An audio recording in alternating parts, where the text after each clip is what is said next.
Welcome to our thought for today on Saturday, May the 9th. I hope you've been able to read the Psalm and the readings from Acts and John's Gospel this morning.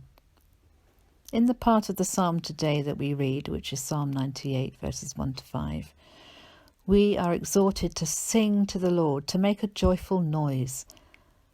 Let the world hear your praise. Do not hide it. We do this on a Thursday in one sense. We let our praise for the NHS and all key workers be heard. Paul and Barnabas are still in Perga in Pamphylia. They have seen many Jewish people and converts to Judaism accept Jesus as the Messiah and then follow him.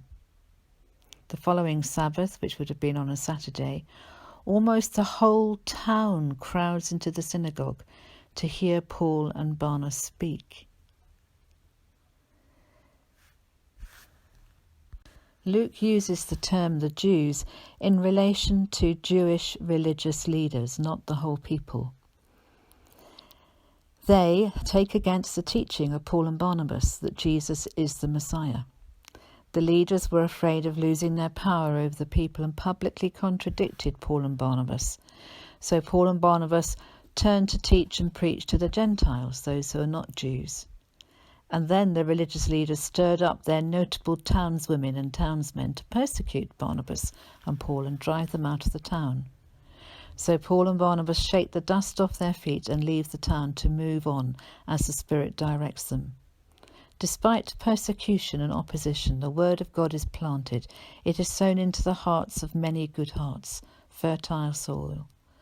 Whatever our circumstances, it is never completely impossible to sow the word of God.